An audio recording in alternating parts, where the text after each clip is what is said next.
Hello दोस्तों, कैसे हैं आप लोग। आई होप आप सभी अच्छे होंगे। और दोस्तों, कल जैसा कि आपको पता है, हाई कोर्ट एलडीसी का एग्ज़ाम है। जिन जिन का 12 तारीख को एग्ज़ाम डेट आई है उन सभी को बेस्ट ऑफ लक, और जिनका 19 को आया है उनको भी बेस्ट ऑफ लक।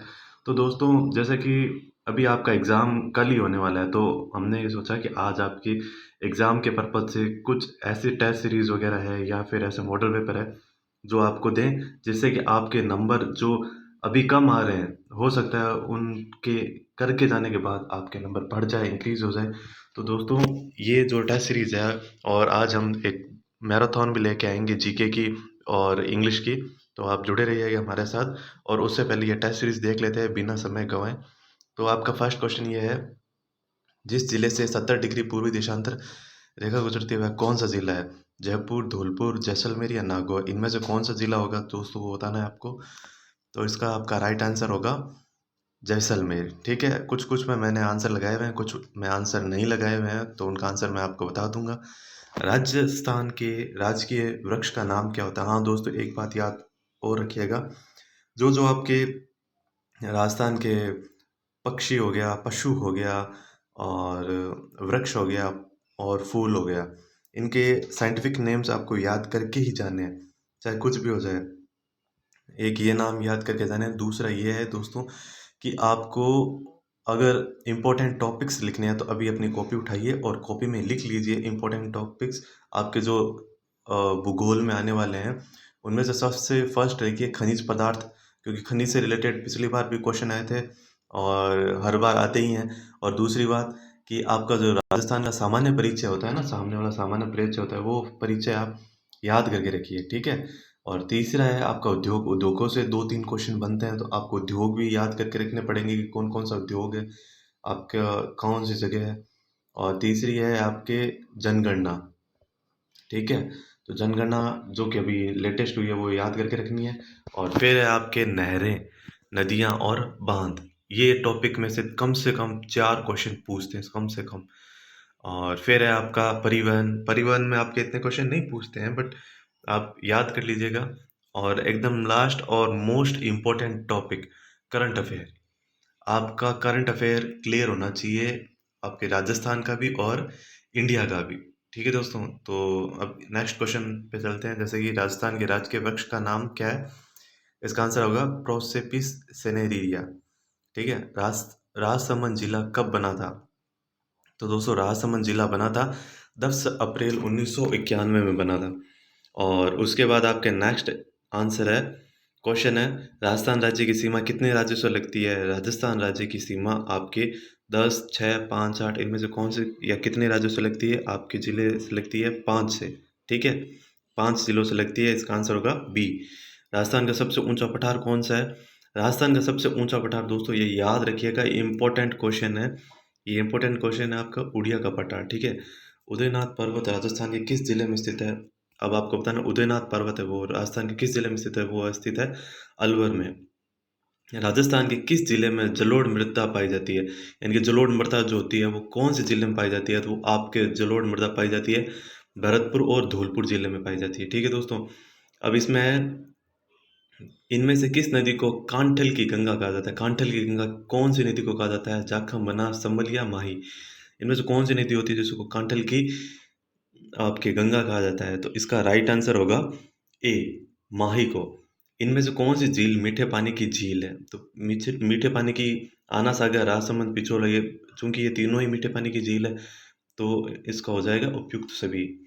मारवाड़ का अमृत सरोवर किस बांध को कहा जाता है? मारवाड़ का अमृत सरोवर बांध किसे कहा जाता है? जवाहर बांध, उमेश सागर बांध, ज्वाई बांध या माधव सागर बांध? इनमें से कौन से बांध को ज्वाई सागर बांध कहा जाता है?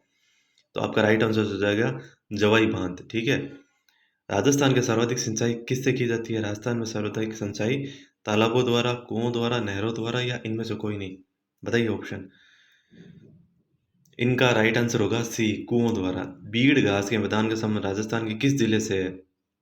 बीकानेर, जोधपुर, सिगरजुनू, चूरू या उपयुक्त सभी? तो इसका आंसर, राइट आंसर होगा आपका डी, राइट आंसर होगा। ठीक है दोस्तों, तो अब इसमें क्या है दोस्तों कि आपके अभ्यारण्य से रिलेटेड भी क्वेश्चन आएंगे, तो अभ्यारण्य से रिलेटेड क्वेश्चन जो होंगे वो भी आपको याद करके रखने पड़ेंगे। जैसे धौलपुर में कौन सा वन्य निम्न में से धौलपुर में कौन सा वन्य जीव अभयारण्य है? तो आपको याद करके रखना है, जैसे कि राम सागर वन्य जीव अभयारण्य, केसरबाग वन्य जीव अभयारण्य, या फिर आपके वन्य जीव अभयारण्य, वन विहार वन्य जीव अभयारण्य, या उपयुक्त सभी। क्योंकि ये धौलपुर के तीनों ही वन्य अभयारण्य है, तो आपको उपयुक्त डी आंसर टिक करना है। तेजाजी पशु मेला कहाँ लगता है? तो ये भी मोस्ट इम्पोर्टेंट क्वेश्चन है, क्योंकि ये हर बार पूछा जाता है, पिछली बार भी पूछा गया है। तो इसका राइट आंसर आपके हो जाएगा पर्वतसर। फिर है, इनमें से कौन सा खनिज पदार्थ उत्पादन में एकाधिकार रखता है? तो वो बताना है आपको। सीसा एवं जस्ता अयस्क, वोलेस्टनाइट, या जास्पर, और उपयुक्त सभी। इनमें से कौन सा रखता है वो बताना है आपको। तो दोस्तों इसका राइट आंसर डी हो जाएगा, उपयुक्त सभी। राजस्थान का स्थापना दिवस कब मनाया जाता है? चूंकि अभी राजस्थान स्थापना दिवस अभी हमारे राजस्थान स्थापना दिवस जो है, आपको पता है एक तो 30 तारीख को आने वाला है। वो क्या है वो आप मेरे को कमेंट बॉक्स में बताएंगे। लेकिन इसका राइट आंसर जो होगा वो हमारे 1 नवंबर होगा। ठीक है, सी आंसर। राजस्थान में रावत भाटा परमाणु केंद्र कहाँ स्थित है? तो राजस्थान में कौन सी जगह है जहाँ रावत भाटा परमाणु केंद्र है? तो वो है चित्तौड़गढ़। थेवा कला किस जिले की प्रसिद्ध है? थेवा कला आपके प्रतापगढ़ की प्रसिद्ध है। उत्तर पश्चिम रेलवे का मुख्यालय कहाँ स्थित है? उत्तर पश्चिम मुख्यालय स्थित है आपके जयपुर में। इनमें से कौन सा सही सुमेलित है? तो सुमेलित कौन सा वो बताना है आपको। कालीबंगा सभ्यता मानगढ़, गणेश सभ्यता सिक्कर, बागोर सभ्यता भीलवाड़ा। तो दोस्तों ये वाले भी क्वेश्चन आपको याद करके जाने, जो ऐसे होते हैं ना सुमेलित करने वाले, वो क्वेश्चंस आप तभी कर पाओगे जब आपके कंसेप्ट क्लियर होगा। और कंसेप्ट क्लियर करने के लिए अभी बिल्कुल टाइम नहीं है। तो दोस्तों जितने क्वेश्चन, जैसे क्वेश्चन निकाल सकते हो आप, तो वो क्वेश्चन निकालिए। बस एक बात याद रखिएगा, जो जो क्वेश्चन निकाल रहे हो तो वो क्वेश्चन आपको याद भी रहने चाहिए। तो दोस्तों इसका राइट आंसर हो जाएगा डी। सिरोही प्रजामंडल का स्थापक कौन था? सिरोही प्रजामंडल का स्थापक था आपके गोकुल भाई भट्ट थे। नेक्स्ट क्वेश्चन है आपका, नाडोल पुरातात्विक स्थल राजस्थान के किस जिले में स्थित है? तो नाडोल पुरातात्विक स्थल आपके पाली जिले में स्थित है। Analysis and antiquities of Rajasthan नामक पुस्तक किसके द्वारा रचित है? तो दोस्तों यह पुस्तक कर्नल जेम्स टोड द्वारा रचित है। जयपुर को गुलाबी रंग किस शासक ने दिया था? जयपुर को गुलाबी रंग कौन से शासक थे जिन्होंने दिया था? तो दोस्तों अब कौन से शासक ने दिया, अब कई बार ऐसा हो जाता है कि क्वेश्चन का जो आंसर होता है वो उसमें ऑप्शंस में नहीं दिया होता है। तो आपको इस स्थिति में क्या करना है कि अगर आपको क्वेश्चन का आंसर पता है तो आपको इनमें से कोई नहीं करना है। अगर क्वेश्चन का आंसर नहीं पता है तो आपको तुक्के से क्वेश्चन करना पड़ेगा। ठीक है, अब और तो हम क्या बताएं। लेकिन इसका जो गुलाबी रंग शासक वाले का आंसर है वो होगा राम सिंह, जिन्होंने 18 नवंबर और समथिंग डेट को करवाया था। ठीक है, महाराणा कुंभा द्वारा रचित संगीत राज ग्रंथ कितने? तो महाराणा कुंभा का जो संगीत राज ग्रंथ था कितने भागों में विभाजित है? आपके 5 भागों में विभाजित है। ओके दोस्तों, आपका नेक्स्ट क्वेश्चन है, महाराणा प्रताप का जन्म राजस्थान के किस दुर्ग में हुआ था? तो महाराणा प्रताप का जन्म कौन से दुर्ग में हुआ था? तो आंसर होगा कुंभलगढ़। मान सिंह द्वारा पुस्तक प्रकाश पुस्तकालय की स्थापना किस किले में की गई थी? तो इसका राइट आंसर हो जाएगा दोस्तों जोधपुर किले में। हुड्डा सम्मेलन की अध्यक्षता किसने की थी? तो हुड्डा सम्मेलन की अध्यक्षता जगत सिंह द्वितीय ने की थी। और राजस्थान में बडार का संबंध किससे? अब ये वाला क्वेश्चन तो सबको आता होगा, बडार वाला क्वेश्चन, क्योंकि ये ऐसा क्वेश्चन है जो ऐसा शायद ही कोई बच्चा हो जिसे ये आंसर नहीं पता होगा। तो बडार कब होता है? जब हमारे यहाँ पे एक प्रकार का सामूहिक प्रतिबोध होता है। ठीक है, और बाकी इसके बारे में आप कमेंट बॉक्स में लिख सकते हो। अठारह राजस्थान में 1857 की क्रांति के समय मेवाड़ का पॉलिटिकल एजेंट कौन था? तो उस समय का एजेंट था मेजर शावर्स। ओके दोस्तों, फिर आपका राजस्थान में कालीबाई का संबंध किस घटना से है? तो कालीबाई का संबंध कौन सी घटना से संबंधित है? तो इसका आंसर होगा आपके रास्तापाल कांड। ठीक है, बिजोलिया किसान आंदोलन से संबंधित विजय सिंह पथिक का मूल नाम क्या था? तो विजय सिंह पथिक थे, उनका मूल नाम था भूप सिंह। इनमें से किस आंदोलन का संबंध अलवर से है? तो इनमें से कौन सा ऐसा आंदोलन है इसका अलवर से है? तो इसका आंसर होगा नीमू चुनाव किसान आंदोलन आंदोलन। ठीक है दोस्तों, नेक्स्ट आंसर है आपके क्वेश्चन है आपके, राजस्थान के एकीकरण के समय मत्स्य संघ के प्रधानमंत्री कौन थे? कि जब ये इनका एकीकरण किया गया था। तो प्रधानमंत्री कौन थे? आपके उस समय के प्रधानमंत्री थे, बताइए ज़रा? शोभाराम कुमावत, जो कि आपको आंसर दिख रहा है। शोभाराम कुमावत जो थे वो उस समय के प्रधानमंत्री थे। कैला देवी से संबंधित कौन सा गीत प्रसिद्ध है? तो कैला देवी से प्रसिद्ध है लांगुरिया। इनमें से कौन सा यंत्र सुशील वाद्य यंत्र है? तो दोस्तों नागफणी, अलगोजा और सतारा, ये तीनों ही आपके क्या है? सुशील वाद्य यंत्र है। और इसमें क्या है, इनमें से जालोर जिले से संबंधित कौन सा नृत्य है? तो इसमें से कौन सा नृत्य है जालोर जिले से संबंधित है? तो वो है ढोल नृत्य।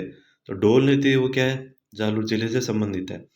दादू दयाल के सत्संग को क्या कहा जाता है? दादू दयाल के सत्संग को कहा जाता है अलग तरीका। ओके दोस्तों, अब नेक्स्ट क्वेश्चन है आपके, गोगा नवमी कब मनाई जाती है? तो गोगा नवमी कब मनाई जाती है? आपके भाद्र कृष्ण पक्ष की नवमी को। घेवर माता के मंदिर का संबंध किस झील से है? तो उसका आंसर होगा राजसमंद झील। बेणेश्वर मेले का आयोजन राजस्थान के किस जिले में किया जाता है? तो वो दोस्तों आपके जिला होगा डूंगरपुर। चंपाकली आभूषण के किस अंग पर पहना जाता है? तो चंपाकली आभूषण है जो शरीर के कौन से अंग पर पहनते हैं? गर्दन पे। सहरिया जनजाति का संबंध राजस्थान के किस जिले से है? तो सहरिया जनजाति का संबंध आपके 12 जिले से है।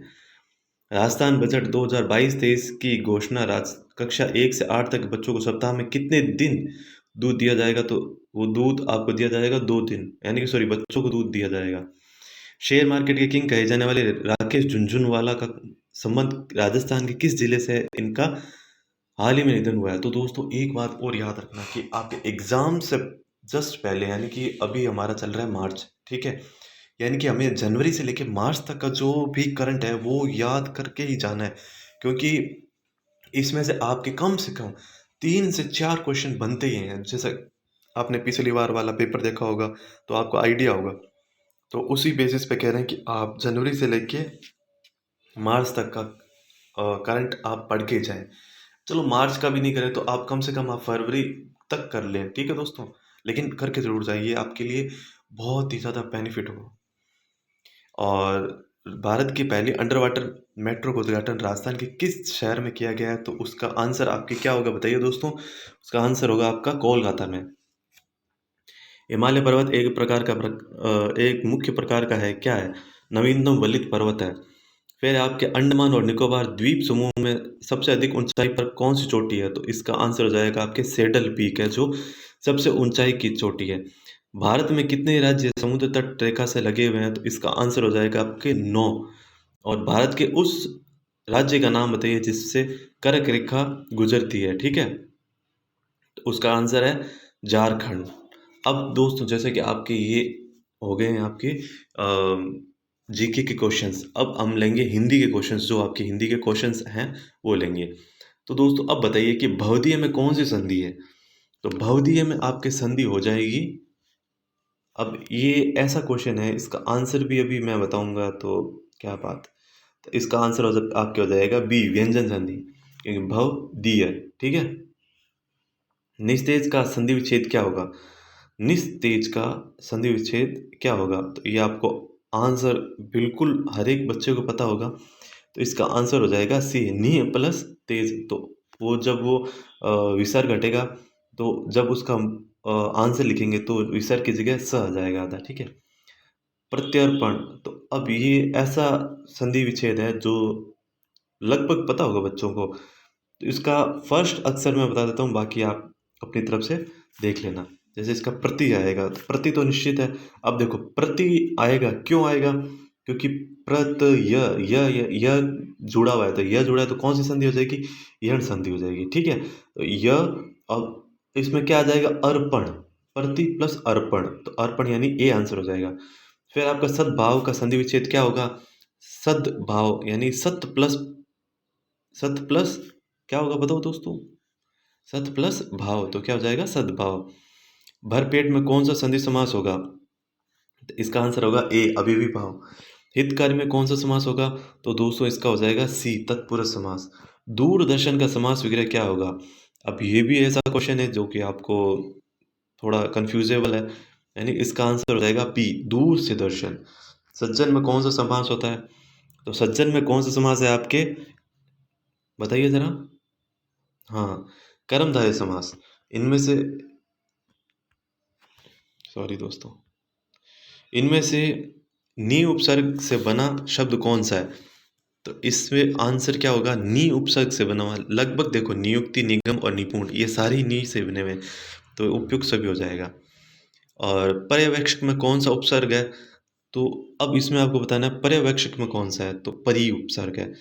अत्यंत में कौन सा उपसर्ग? अति प्लस अंत, अति प्लस अंत, तो कौन सा हो जाएगा?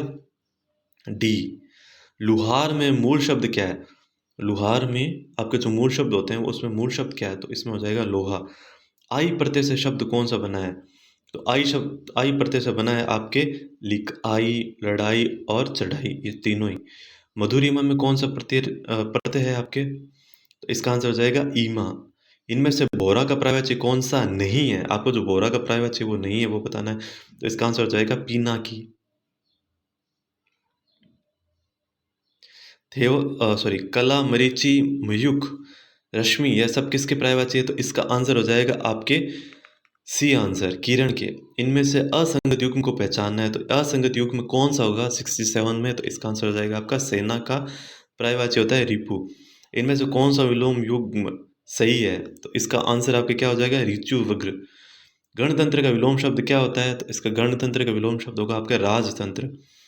स्वार्थ का विलोम शब्द क्या होता है? तो स्वार्थ का विलोम शब्द आपका होगा परमार्थ। इनमें से वर्तनी की दृष्टि से शुद्ध शब्द कौन सा होगा? तो इसमें से वर्तनी की दृष्टि से आपके शुद्ध शब्द होगा, बताइए दोस्तों कौन सा होगा? हाँ, ऊर्मी, आशीर्वाद और इप्सित, ये तीनों ही, यानी कि उपयुक्त आंसर, उपयुक्त सभी वाला आंसर होगा। इनमें से वर्तनी की दृष्टि से अशुद्ध वाक्य कौन सा है? अशुद्ध शब्द कौन सा है वो बताना है आपको। तो इसमें देखो, कई, के कई नहीं होता, कई कई होता है। आहुति नहीं होता, आहुति होता है। और कनिष्ठ होता है, कनिष्ठ नहीं होता है, तो उपयुक्त सभी होगा। इनमें वर्तनी की दृष्टि से अशुद्ध शब्द बताना है, तो वर्तनी की दृष्टि से कौन सा शब्द अशुद्ध है वो बताना है। तो इसमें आपके आंसर हो जाएगा दिवाली। जो दिवाली शब्द है ये वाला क्या है? अशुद्ध है। इनमें से कौन सा वाक्य शुद्ध है वो बताना है आपको। तो इसमें आपका आंसर हो जाएगा शिक्षा पाने में कंजूसी क्यों। ठीक है, इनमें से शुद्ध वाक्य की पहचान करनी है, तो पहचान करनी तो कौन सा शब्द होगा? तो इसमें उपयुक्त सभी आंसर हो जाएगा। इसमें अशुद्ध वाक्य की पहचान करनी, तो अशुद्ध वाक्य जो होगा वो कौन सा होगा? इसका आंसर हो जाएगा रेलगाड़ी में भारी भरकम भीड़ थी। और हरिण किसका निकालती है? तो अब ये तो सबको पता होगा, हाईएस्टली सबको पता होगा। तो हाँ दोस्तों, इसका सारंग आंसर होगा। तो अब है इसमें कुंजर का अनेकार्थी शब्द क्या होगा? कुंजर जो शब्द होता है उसका अनेकार्थी क्या होता है? तो उसका आंसर होगा हाथी, बाल और श्रेष्ठ, ये तीनों ही। सुरमा किसका अनेकार्थी शब्द है? तो सुरमा जो होता है वो अनेकार्थी आपका है कली का। सुधि और सुधी शब्द का सही विलोम अर्थ क्या होगा? तो इसका सही आंसर आपके हो जाएगा याद और बुद्धिमान। तरनी और तरनी का सही अर्थ क्या होगा? तो दोस्तों इसका राइट आंसर होगा सूर्य और नाव। भित्ति और भित्ति का सही अर्थ क्या होगा? तो भित्ति और भित्ति का सही अर्थ होगा आपके डर और दीवार। शर्तों के साथ काम करने का समझौता, वाक्यांश के लिए एक शब्द क्या होगा? तो इसका आपके राइट आंसर हो जाएगा संविदा। जहाँ धरती और आकाश मिलते दिखाई पड़ते हैं, वाक्यांश के लिए एक शब्द क्या होगा? कौन सी ऐसी जगह है जब धरती और आकाश मिलते हैं? तो ये लगभग सभी को पता होगा कि वो क्षितिज ही है। अनावृष्टि का शब्द का अर्थ होता है अन्नावृष्टि। अन्नावृष्टि शब्द जो होता है उसका राइट आंसर क्या होगा? जहाँ बरसात बिल्कुल नहीं होती। पर्वत के नीचे की भूमि, वाक्यांश के लिए एक शब्द कौन सा होता है? पर्वत के नीचे जो भूमि है ना, उसको क्या बोलते हैं? उसको बोलते हैं उपत्यका। बाल की खाल निकालने के मुहावरे का सही अर्थ क्या होगा? तो इसका राइट आंसर हो जाएगा अनावश्यक सूक्ष्म विश्लेषण करना।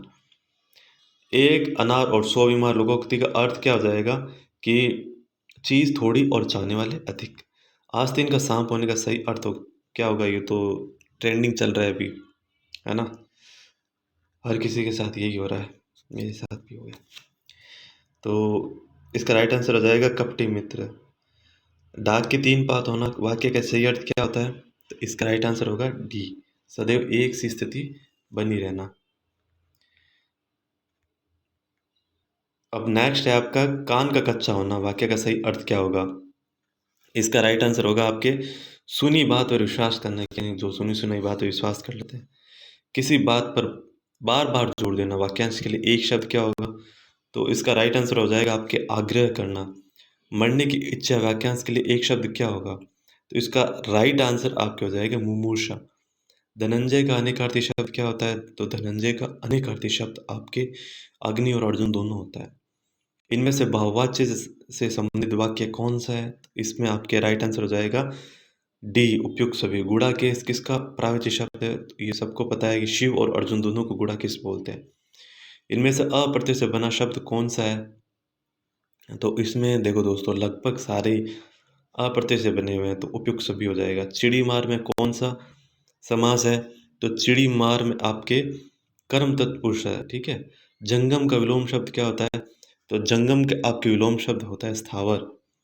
इनमें से किस शब्द में सम उपसर्ग का प्रयोग हुआ है? तो सम उपसर्ग जो हुआ है आपके लगभग समी में हुआ है, तो उपयुक्त सभी आंसर आ जाएगा। अब दोस्तों, अब ये कुछ एक्टिव पैसिव वाले क्वेश्चन आ गए हैं, जैसे कि हमने हिंदी के भी 50 कर लिए हैं, अब इंग्लिश के 50 होने हैं।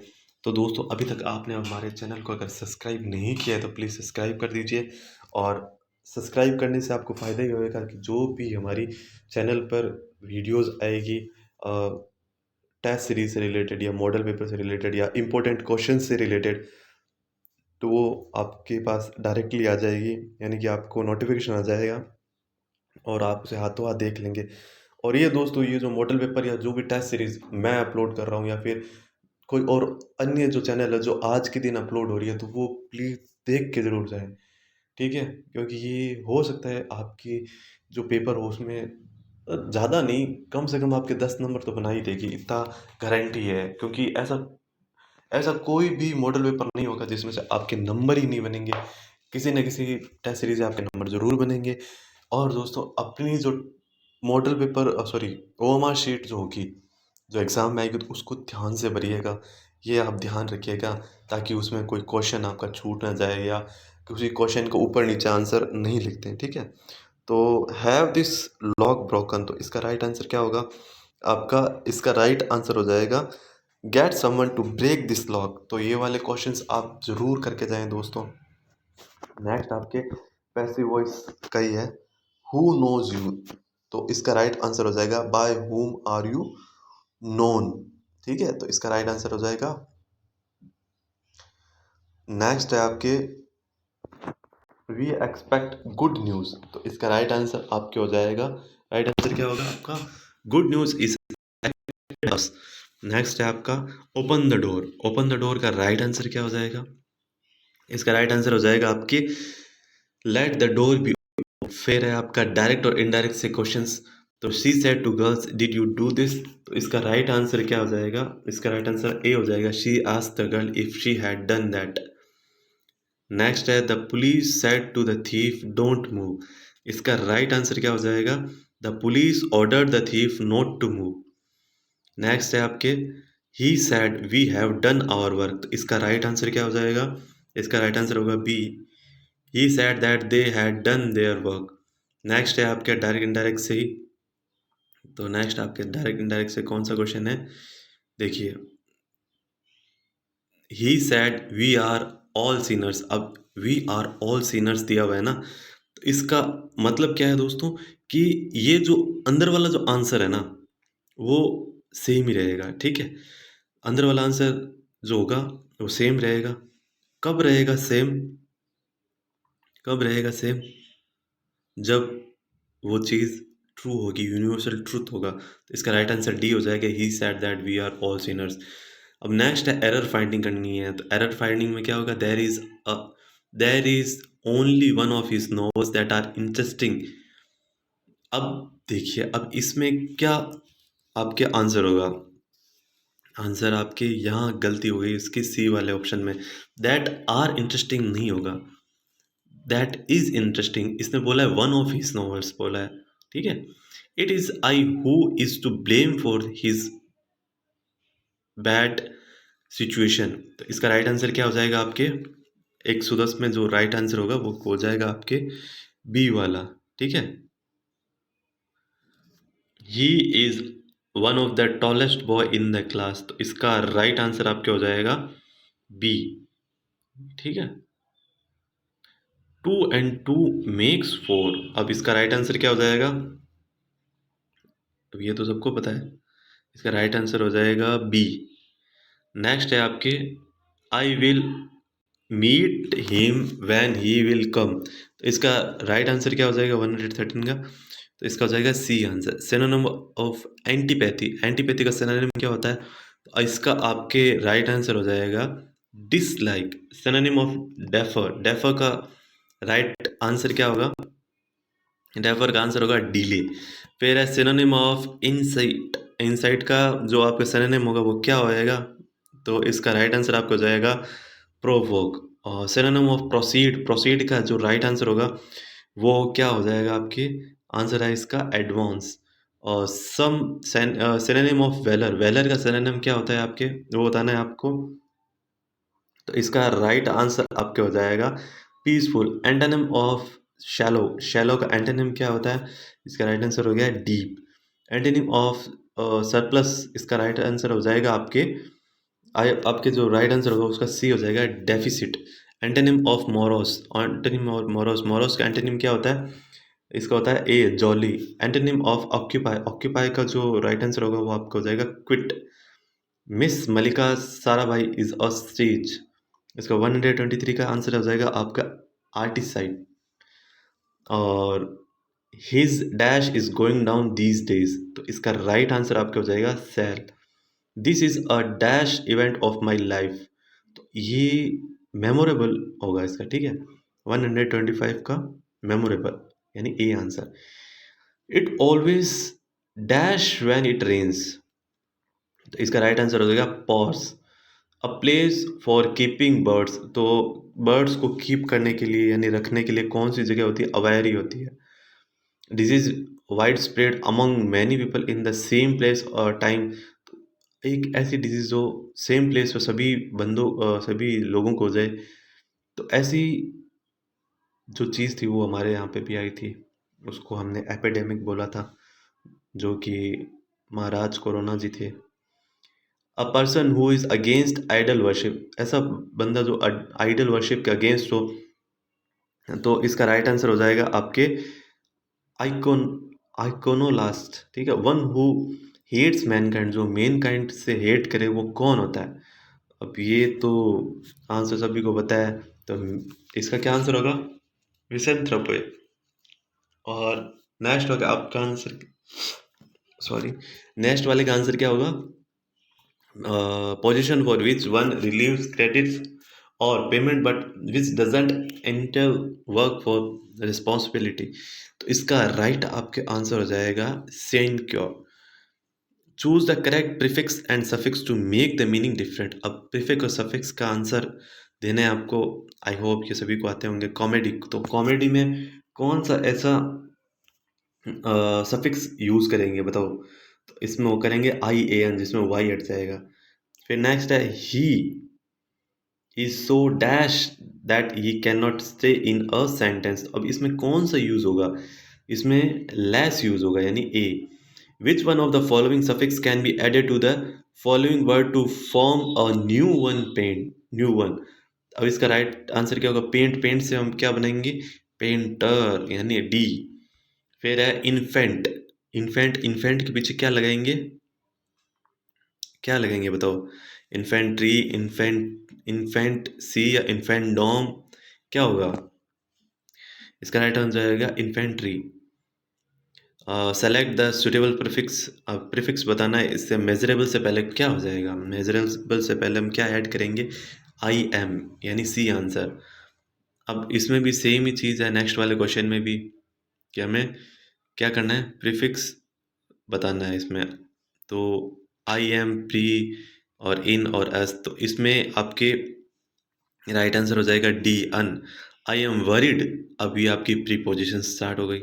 अब 138 में आपके हो जाएगा अबाउट द एग्ज़ाम, हम लोग सभी चिंतित है कल वाले एग्ज़ाम के लिए। तो she suffers dash a heart disease, तो उसका क्या आंसर हो जाएगा? उसका आंसर हो जाएगा from. He was embraced because everybody was laughing. अब 140 में आपके हो जाएगा 8, क्योंकि हम किसी के ऊपर हंसते हैं, पर कहा गया था 8। और everything is dash control, there is no need to worry. इसका राइट आंसर आपकी क्या हो जाएगा? इसका राइट आंसर होगा अंडर। डैश ऑरेंजेस आज ग्रोन इन नागपुर, तो इसका राइट आंसर आपका हो जाएगा नो आर्टिकल। ठीक है। Let us go to a restaurant and have dash coffee, तो इसमें आपके राइट आंसर हो जाएगा अ। When dash moon comes in between dash sun and the earth, then it called the lunar eclipse, तो इसमें right answer आपके हो जाएगा द और द यानी बी वाला। What is dash largest animal in the sea, तो आपके इसमें आंसर हो जाएगा द यानी B. Each country is responsible to keep dash for peace in region, तो इसका राइट आंसर आपका हो जाएगा वर्किंग यानी सी। Which of these is used to express habitual actions, इनमें से कौन सा है जो हैबिचुअल एक्शंस के लिए आता है? तो जैसा कि हमें पता है और हमारे टीचर्स ने हमें पढ़ाया है, तो हैबिचुअल एक्शंस के लिए हम लोग हमेशा सिंपल प्रेजेंट टेंस का ही यूज करते हैं। Which tenses does this statement belong to, तो इनमें से कौन सा सेंटेंस है जो स्टेटमेंट से बिलोंग करता है? We leave for Pune by morning bus, तो इसमें से बताना है कौन सा टेंस का ये। तो ये दोस्तों इसमें देखो सबसे पहली चीज़ क्या है, इन द मॉर्निंग, ठीक है, बाय द मॉर्निंग। दूसरी चीज़ इसमें वर्ब की फर्स्ट फॉर्म पूछी है, तो वर्ब की फर्स्ट फॉर्म किस में आती है? वो आती है आपके प्रेजेंट सिंपल टेंस में, तो प्रेजेंट सिंपल टेंस पे टिक कर देना। He has been reading writing a letter since morning. अब हैज़ बीन हैव बीन वाले जब भी क्वेश्चंस आएंगे वो होंगे प्रेजेंट परफेक्ट कॉन्टिन्यूअस में। अब लास्ट आपके क्वेश्चन रहता है दोस्तों, I shall be meeting Monica in the market, तो इसका राइट आंसर क्या हो जाएगा कि ये कौन सा टेंस का है? तो इसका हो जाएगा फ्यूचर कॉन्टिन्यूअस टेंस।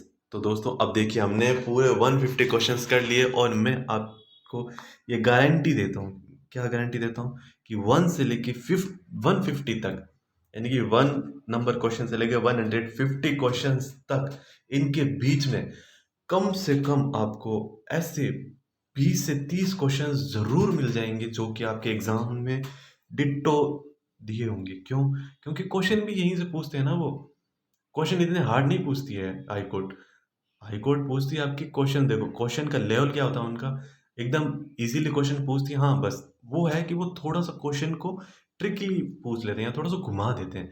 तो वो आपको थोड़ा ध्यान रखना पड़ेगा दोस्तों कि आपको क्वेश्चन कौन सा पूछा है, किस वे में पूछा है, तो ये वाले क्वेश्चंस आपको ध्यान रखने ही पड़ेंगे, तभी जाके आपके क्वेश्चन सही होंगे। और एलिमिनेशन मेथड भी आपको अपनाना पड़ेगा। अगर आपको क्वेश्चन पढ़ने के बाद उसका आंसर नहीं पता चल रहा है, तो आप सिंपल सा ट्राई करिए, क्या कि पहले देखिए ऑप्शंस क्या क्या दिए हैं, ऑप्शंस में आपको क्या क्या आ रहा है वो भी देखिए।